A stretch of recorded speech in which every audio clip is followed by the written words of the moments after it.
ઉપનિષદ સુધા 35 doctor Gautam Patel તમ વિદ્યા શુક્રમાં ભ્યુત મિતિ. એને વિશુદ્ધ અમૃત સમજવું જોઈએ. અહીંયા શબ્દોની દ્વિરુક્તિ થઈ છે એટલે પુનરુક્તિ થઈ છે, જે આ કઠોપનિષદનો અંત સૂચવે છે.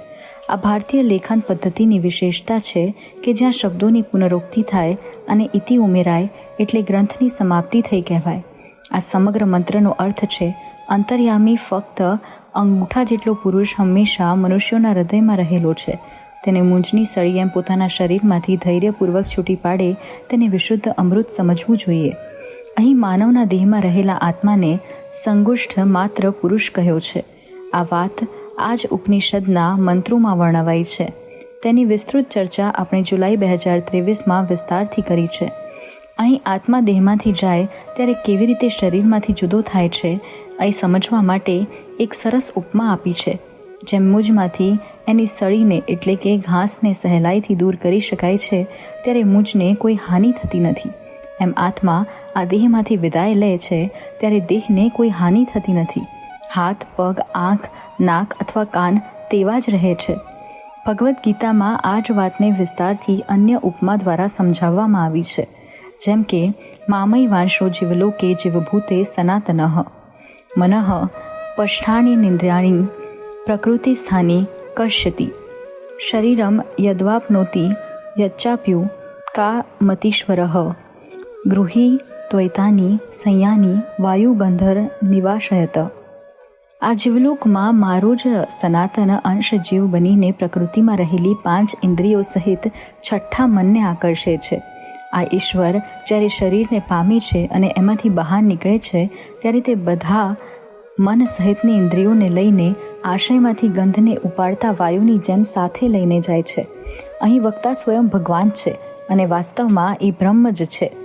તે કહે છે કે જીવ એ એમનો પોતાનો અંશ છે. ઉપનિષદમાં આને બ્રહ્મનો અંશ ગણાવ્યો છે. આ જીવ જ્યારે પોતાનો દેહ છોડીને જાય છે ત્યારે વાયુ જેમ તેના આશયમાંથી ગંધને લઈને જાય છે, તેમ આત્મા મન વગેરે ઇન્દ્રિયોને લઈને જાય છે.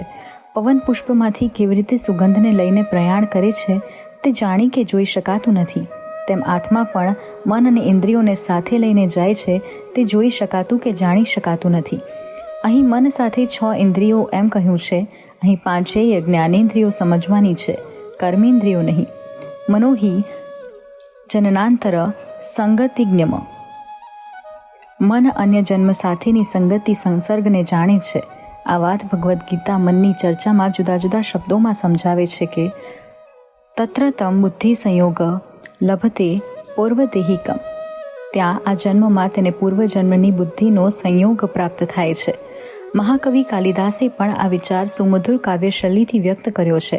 રમ્યાણી વીક્ષ્ય મધુરાંશ્ચ નિશમ્ય શબ્દાન પર્યુત્સુકી ભવતી યત્સુ ખિદો અપી જંતુઃ તશ્ચેતસા સ્મરતી નૂનમ બોધપૂર્વ ભાવસ્થિરાણી જનનાંતર સૌહ્યદાની.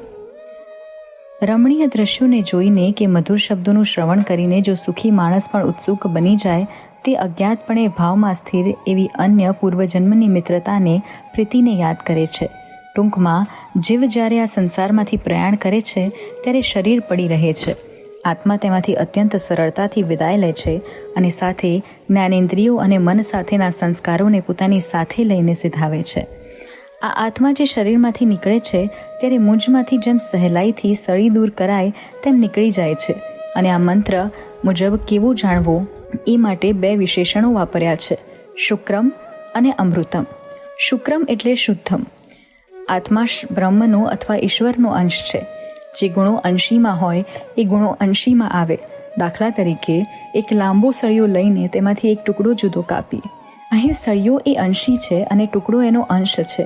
જે ગુણો અંશી એટલે પેલા સળિયામાં હોય એ બધા જ ગુણો અંશ એટલે ટુકડામાં છે. ગીતાએ આત્માને ઈશ્વરનો અંશ કહ્યો એટલે ઈશ્વરના બધા ગુણો એમાં હોય જ, અને એને સનાતન કહ્યો છે. જ્યારે અહીં એને શુક્રમ શબ્દથી નવાજ્યો છે એટલે શંકરાચાર્ય મુજબ શુદ્ધમ છે.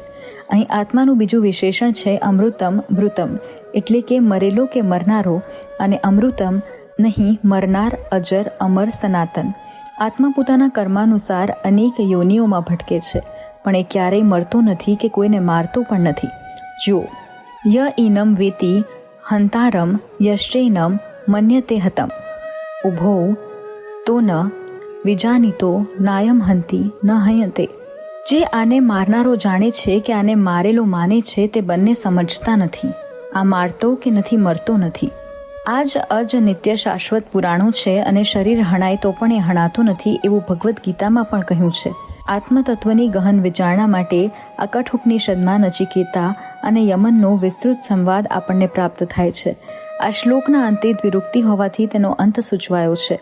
પછીના મંત્રમાં આપણે જણાવ્યું છે કે હવે નચિકેતા યમરાજ દ્વારા કહેવાયેલી આ વિદ્યાને અને સંપૂર્ણ યોગની વિધિને મેળવીને મરણ રહિત રજ વિનાનો બનીને બ્રહ્મ સ્વરૂપ થઈ ગયો. અને પછી આપણ માટે ગાંઠે બાંધવા જેવી વાત છે. અન્યો અપ્યેવમ યો વિદધ્યાત્મમેવ. બીજો પણ જે આધ્યાત્મ જ્ઞાનનો જાણનાર છે તે પણ બ્રહ્મને પ્રાપ્ત કરે છે. આ વિદ્યાની પૂરી જાણકારી મેળવ્યા પછી એને આચરણમાં મૂકીશું તો મુક્ત થઈશું. પસંદ અપની અપની.